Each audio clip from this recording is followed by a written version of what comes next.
खेड्यातली मुलगी मैत्रिणीला विचारते, 3 दिवसापूर्वी एका पोरानं व्हॉट्सॲपवर स्टेटस टाकले, आय एम स्लीपिंग. 3 दिवस झाले, अजून स्टेटस बदललं नाही. मेलं तर नसेल ना ग?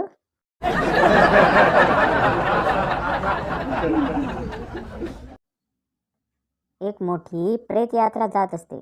रहदारी थांबलेली असते. एक जण उत्सुकतेने बाजूच्या पुणेकरास विचारतो, कोण गेले आहे? पुणेकर, कल्पना नाही, बहुतेक तिरडीवरचा माणूस गेला असावा.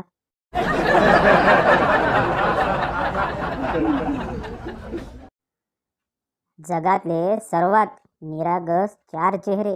झोपलेले बाळ, आई वडिलांसमोर बसलेला आपला मित्र, सुट्टीसाठी अर्ज करणारा एम्प्लॉई आणि बायकोला न सांगता मित्रांबरोबर पार्टी करून आलेला नवरा.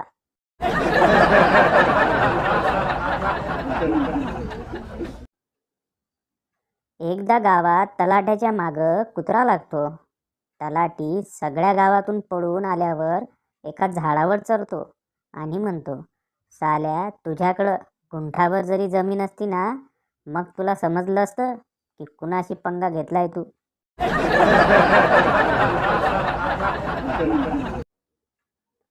गुरुजी, बंड्या, मला सांग, जर 30 जणांना एक बाग साफ करायला 15 दिवस लागतात, तर 15 जणांना किती दिवस लागतील?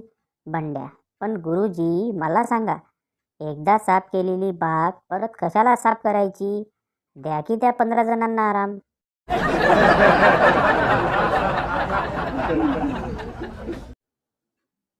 मास्तर, बंड्या सांग बघू, याहूचा शोध कुणी लावला? बंड्या, सर, शम्मी कपूरने. मास्तर ओरडत जंगलात पळाले.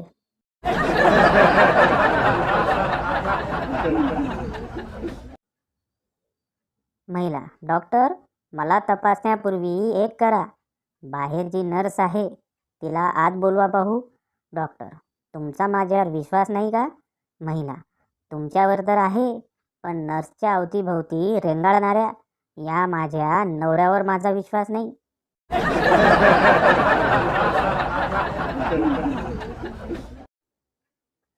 नवरा संध्याकाळी उदास होऊन घरी आला. बायको, काय झाले हो? नवरा, आज आमच्या ऑफिसची बिल्डिंग पडली, सर्व लोक मरून गेले. बायको, अरे देवा, मग तुम्ही कसे वाचलात? नवरा, मी सिगारेट मारायला बाहेर गेलो होतो. बायको, देवानेच बुद्धी दिली हो तुम्हाला. थोड्या वेळात टी व्हीवर न्यूज आली की मेलेल्यांच्या नातेवाईकांना 1-1 करोड मिळणार आहेत. बायको रागात, देव जाणे तुमची ही सिगारेटची सवय कधी जाईल. नवरा अजून पण बेशुद्ध आहे.